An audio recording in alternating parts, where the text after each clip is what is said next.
Të nderuar teleshikues, asalamu alaikum. Mirë se vini në emisionin ton të radhës Pyetjet në Kur'an.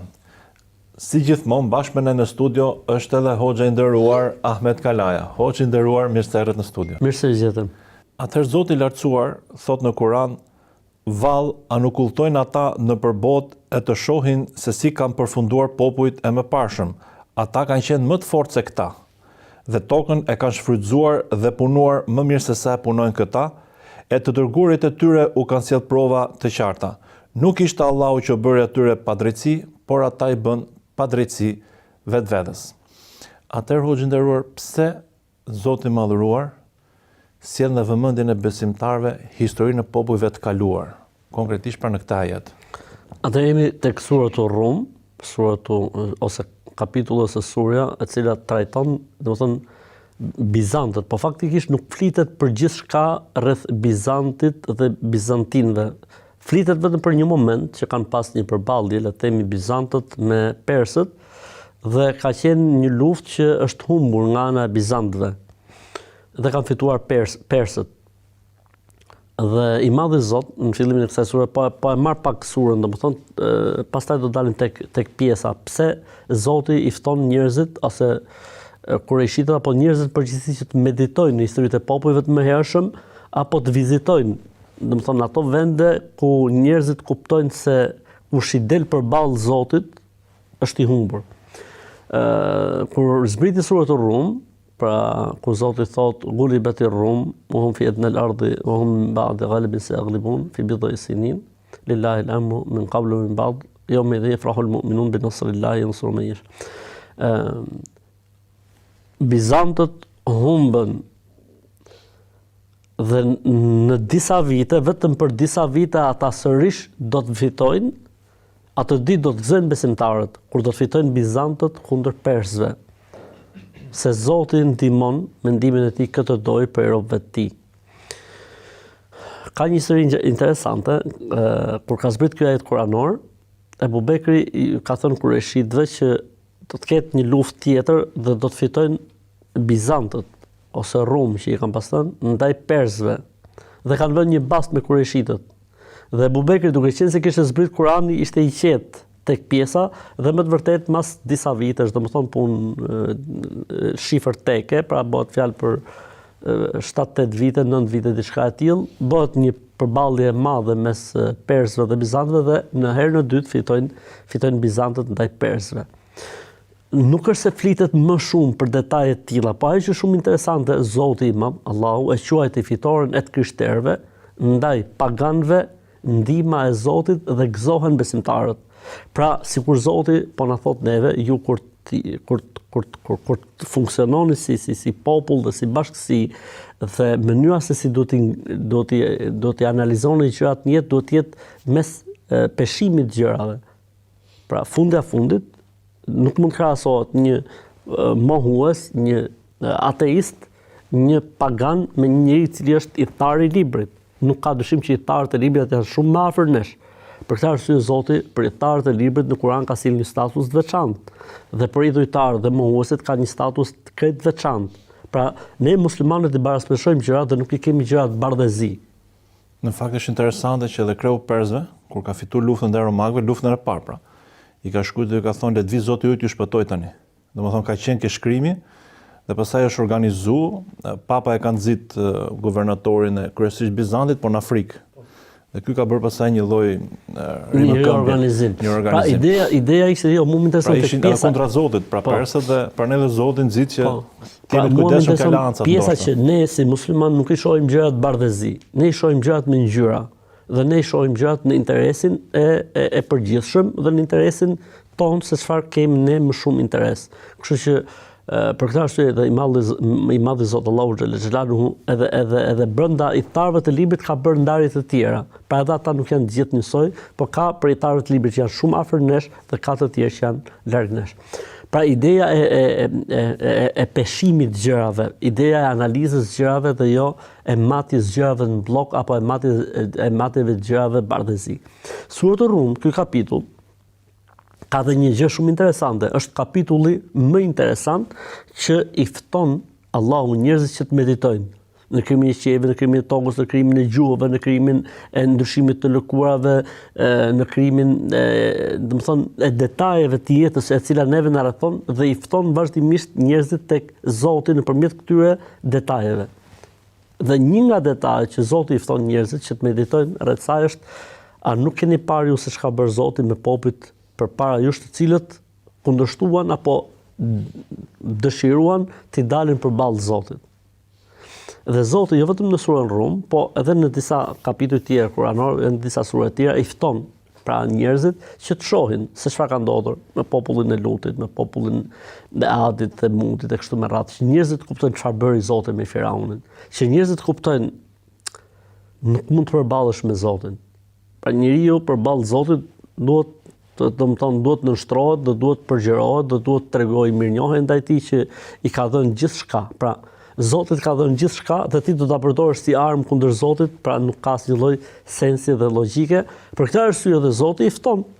Por shihni çka bërë Zoti me popullin e Lutit, shihni çka bërë Zoti me popullin e Adit, shihni çka bërë Zoti me popullin e Themudit, shihni çka bërë Zoti me popullin e Medienit. A kuptoni ju që ka në një moment caktuar të historisë, ka pas njerëz që kanë dalë kundër profetëve apo kundër Zotit, dhe ata që kanë mësuar kanë qenë ata që dolën kundër Zotit dhe kundër profetëve. Prandaj ju, me që keni rastin dhe shansin që në mesin tuaj të keni Muhamedit sallallahu alaihi wasallam, atëherë përfitoni nga mësimet. Se pse ju drejtohet me këtë gjuhë? Sepse arabët kanë pas dy udhëtime interesante. Një udhëtim e kanë pas nga Gadishulli drejt Shamit, dhe këto udhëtime bëshin gjithmonë verë, dhe një udhëtim e kanë pas nga Gadishulli arabik drejt Yemenit, pra nga le të themi Arabia e sotme drejt Yemenit, dhe këto udhëtime kanë pas gjithmonë në dimër.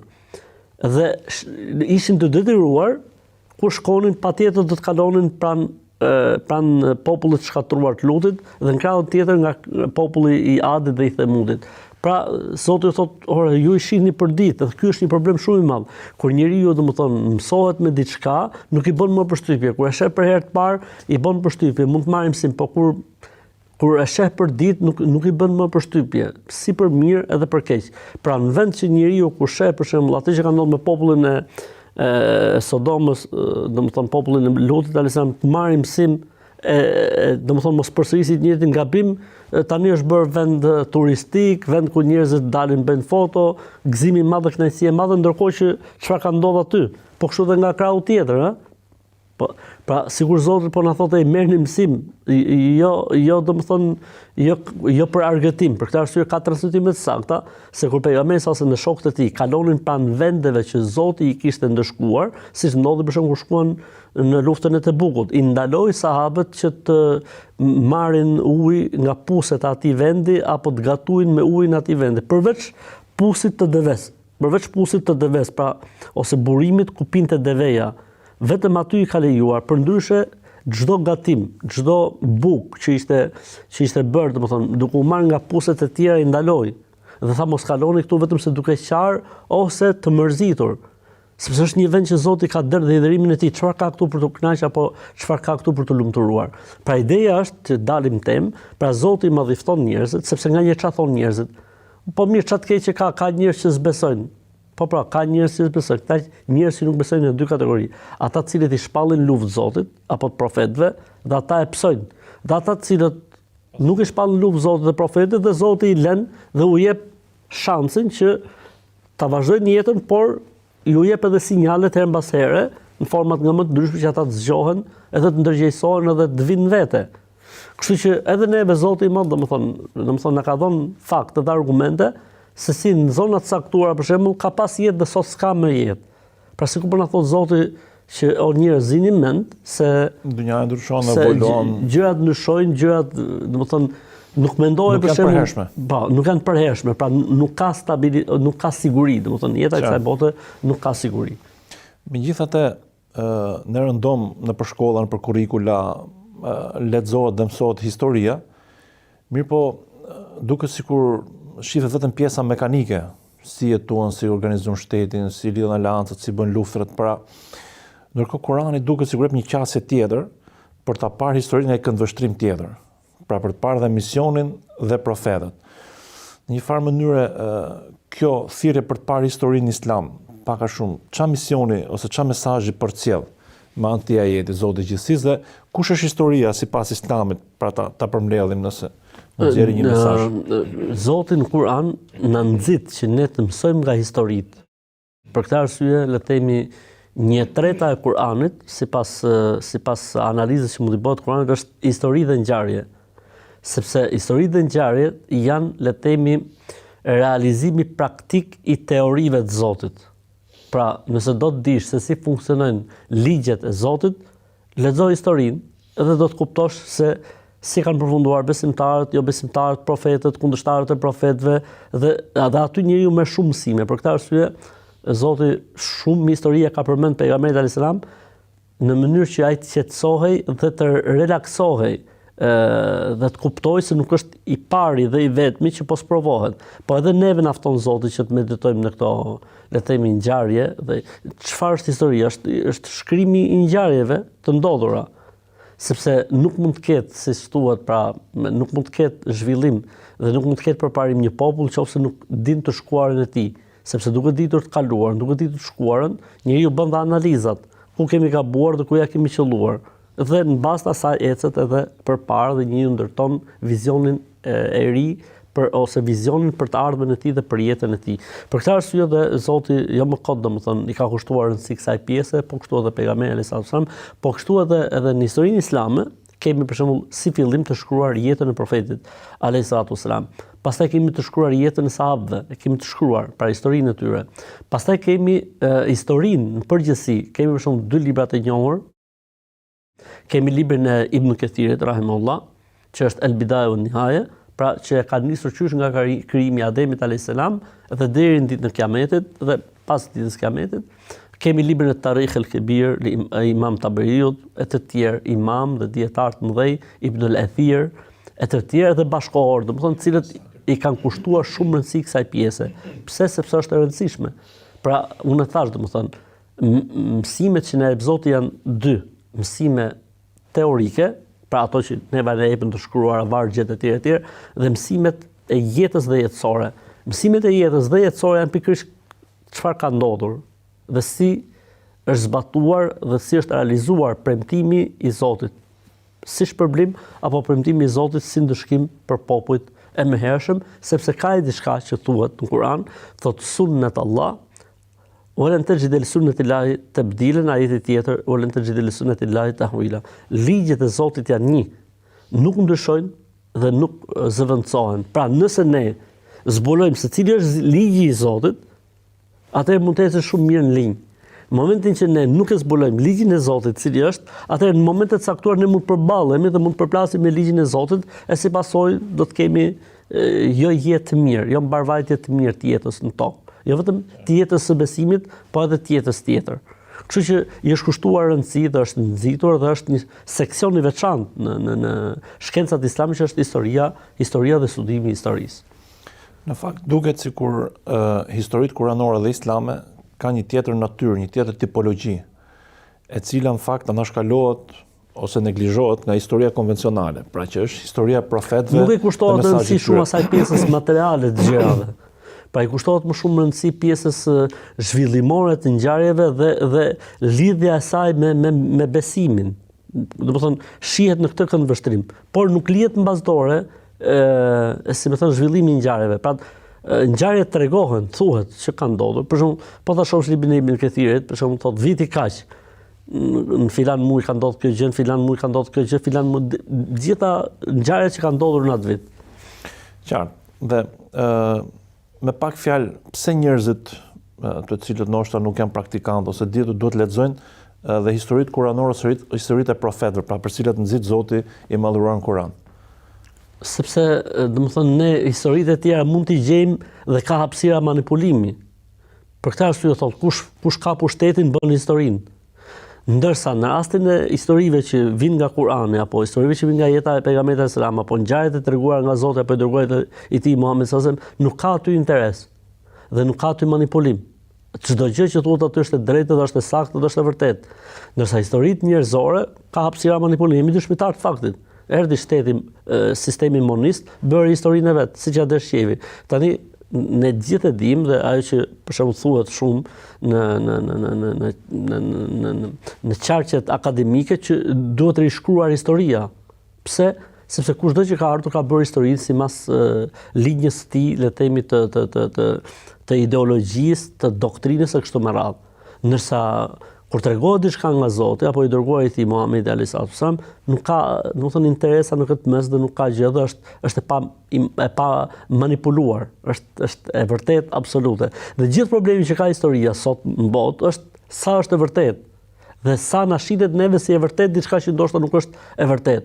Ndërsa në rastin e Kuranit apo në rastin e haditheve të pejgamberit alayhis salam, ne nuk kemi gjëra të tilla sepse nga Zoti dhe çdo gjë është thënë nga Zoti. Për gjëra interesante që kemi ne për shembull në historinë e Islamit, kur flitet mbi këto historitë dhe ngjarjet, thuhet historitë dhe ngjarjet e ardhura nga Beni Israilët. Ka dy momente shumë interesante. Thot i dërguari i Allahut Muhamedi alayhis salam, thot tregoni historitë dhe ngjarjet që ja kanë treguar Beni Israilët, se s'ka gjë. Pra, me kuptimin hadithu wala haraj, nuk ka problem nëse i tregoni këto ngjarje. Në një transmetim tjetër thot tregojeni, po mos i besoni, po as mos i mohoni, mos i kundërshtoni. Shumë interesante domethënë qasja për të qenë i hapur ndaj historive dhe ngjarjeve. Për këtë arsye thon dietarët e Islamit, çdo histori që neve na vjen nga të tjerët, ne mund ta marrim në konsiderat, por nuk mund ta gjykojmë si të vërtetë absolute. As nuk e mohojmë, as nuk e vërtetojmë. Pse? Sepse ka humbur metoda e kontrollit ose analizës. Pra nuk e kemi mjetin, sepse cili është mjeti? Është zinxhiri i transmetimit. Pra një histori e shkruar ose e thënë mund të jetë e vërtetë në origjinën e saj, po mund të jetë edhe manipulim njerëzor. Atëherë kur ne nuk e dim, i bëjmë një analizë përgjithshme. Bie gjë ndesh me besimin ton? Jo, mund të thuhet. Bie ndesh me mësimet tona, atëherë nuk merret konsiderat. Pra ka një qasje shumë interesante, jo vetëm për historinë, le të themi e thënë nga Zoti apo i dërguari i tij, po edhe historinë e thënë nga të tjerët. Pra ne nuk kemi qasje kundërshtimi absolute, nuk kemi qasje mohimi absolut. Ne kemi qasje e shohim nëse bie ndesh diçka me rregullat. Okej, nëse nuk bie ndesh, domethënë e tregojmë dhe e transmetojmë. Pra desha të them me këtë që domethënë nuk është thjesht qasje besimi, është qasje e të vërtetës.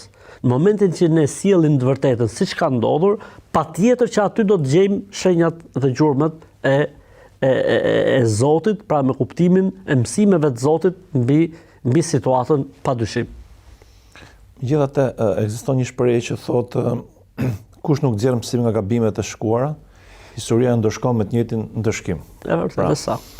Në kontekstin e historive fetare, siç edhe ju e thatë, pra që aty shpalosen komplet ligjet kozmike të Zotit etj.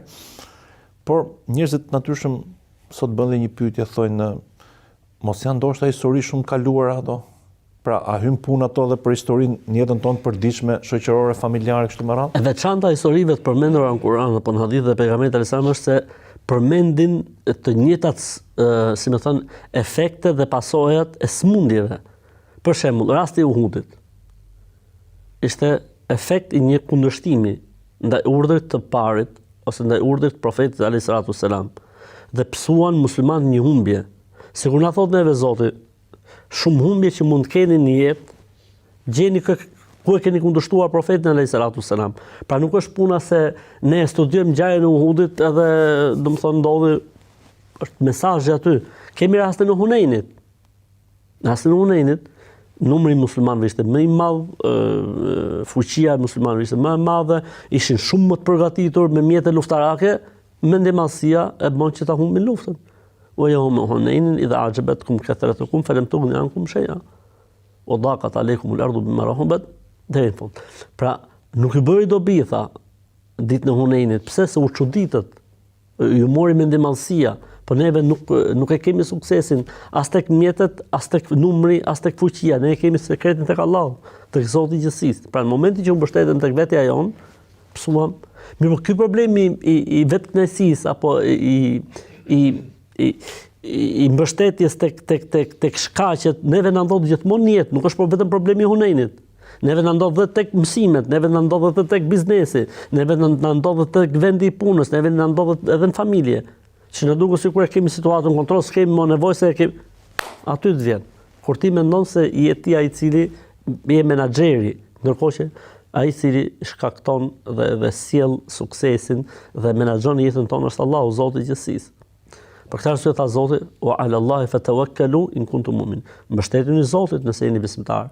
O Zot, ta më ruaj që të mbështetem në veten time sa hapem mbyll syt. Pra, këto ngjarje që përmenden nuk janë ngjarje që përmenden pa pas mesazhin brenda, edhe të suksesit. Shumë kemi rastin e Bedrit, kemi raste të tjera shumë që Zoti më na tregon si histori dhe ngjarje, po aty faktikisht ka mesazh. Rasti i historisë Lutit, pse është përmend historia e Lutit? Sikur po na thotë i Madhi Zot, kjo gjë që është mohimi i Zotit 1 dhe kjo smundja 2 mund bin prapë gur nga qielli. Nuk ndodh rënja e gurbe nga qielli vetëm kohën e Lutit alayhis salatu wassalam. E kështu me radhë, rasti i kthimit kur na ka përmendur Zoti historinë e hebrejve, të cilët bënin hilen e të shtunës. Zoti çfarë tha? I kthyem në derë dhe në majmuna. Po që kthimin në derë dhe në majmuna mund të ndodhi prapë. Nuk do të bëhet kiameti, tha pejgamberi sallallahu alajhi wasallam, derisa do të ketë një popull nga ummeti im që do të kthehen, si më thon një grup njerëzish, që do të kthehen në derë dhe në majmuna. Pra historia përsëritet, ajo që thatë edhe ju, kështu që ne duhet të marrim mësime dhe duhet të jemi të kujdesshëm. Kjo është ideja pra. Pra nxjerrim mësime që mos të patjetër duhet të nxjerrim mësime se nuk janë gjëra, domethënë, janë për këtë arsye nuk kemi pafundësi historish. Kemi histori pikante.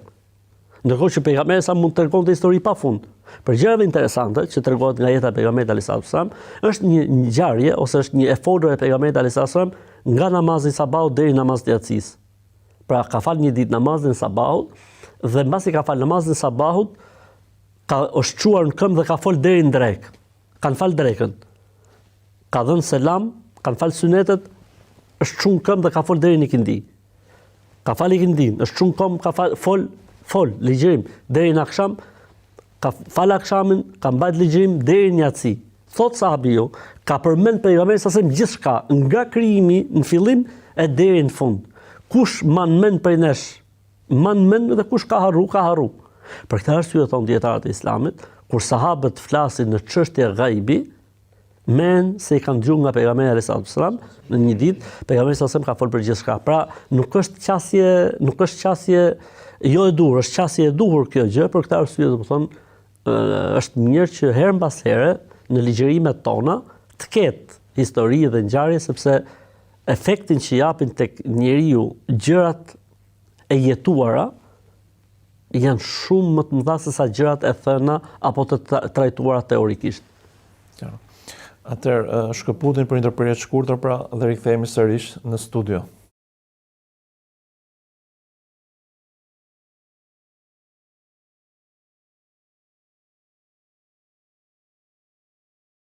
Të nderuar teleshikues, ja pra kur rikthyem sërish në studio.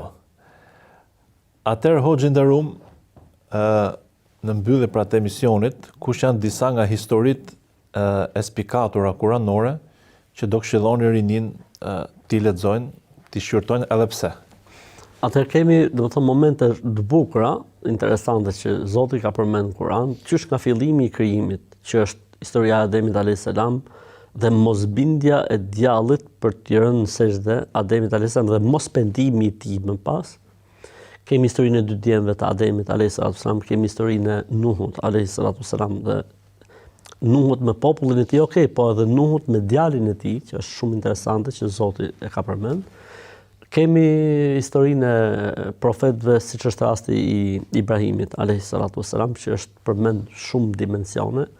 Kemi shumë herë përsëritjen e historisë dhe ngjarjeve të Musait dhe popullit të tij, madje për gjëra interesante që thon dietarët, thotë nuk ka profet më të ngjashëm me pejgamberin alayhis salam se sa Musa apo profet që pejgamberi sa i ka ngjarë për sa i përket sprovave si profet si Musa alayhis salam dhe profeti alayhis salam dhe sprovat ngjashme si sprovat që i kanë ardhur muslimanëve dhe Ben Israilëve. Për këtë arsye më shumë ti ata përmenden në Kur'an dhe që sikur po jep një sinjal Zoti që me këta do të keni më shumë punë se me çdo kënd tjetër. Kemi historinë e Isait alayhis salam që i mshohet shumë e vërteta mbi qenjen e tij, sa është njeri, nuk është Zot, as biri i Zotit, as nuk është kryqëzuar, nuk ekziston triniteti sipas Islamit, pra. Kemi, le të themi, historinë e popullit Adit, popullit Themudit, popullit të Lutit, popullit Medjenit. Pra, kemi, si më thënë, muktatafat, kemi shkëputje nga jeta e pejgamberit alayhi salatu wassalam. Dhe me sa duket, kjo e fundit nuk është trajtuar shumë sepse Zoti pra e ka ditë se muslimanët do të kishte vetë rëndësi kësaj pjese, pra i të pejgamberit sallallahu alajhi wasallam. Por edhe që është shembitor është historia e Jusufit alayhi salam, që është quajtur dhe historia më e bukur. Po, historia e Jusufit alayhi salatu wasalam, historia e Merjemes. Pra kemi momente të bukura, domethënë ajo që faktikisht duhet përfitojmë nga rasti është që t'i ftojmë muslimanët të lexojnë Kur'anin.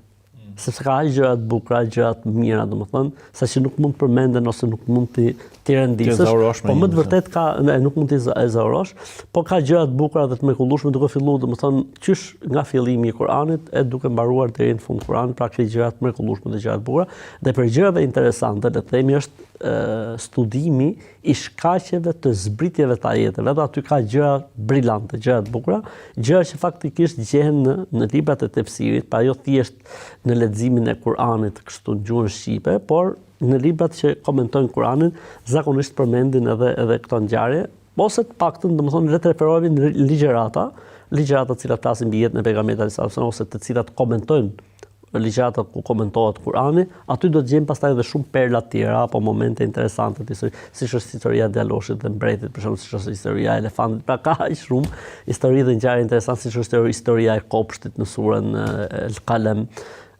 historia e zbritjes Kur'anit në surën Ale, pa shumë, domethënë ke shumë ngjarje të bukura.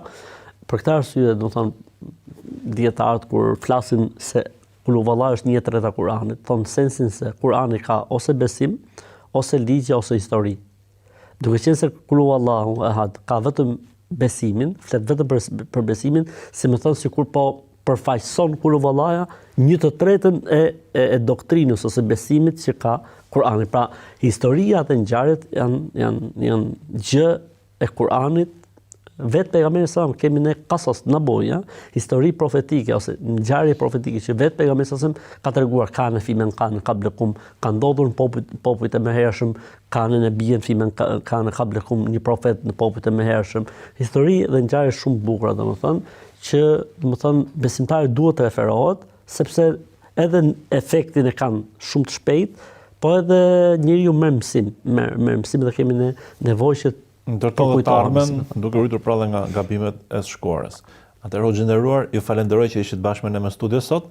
Gjithashtu falenderoj teleshikuesit për vëmendjen që na kushtuan. Deri në puntatën e ardhshme, selamu aleikum.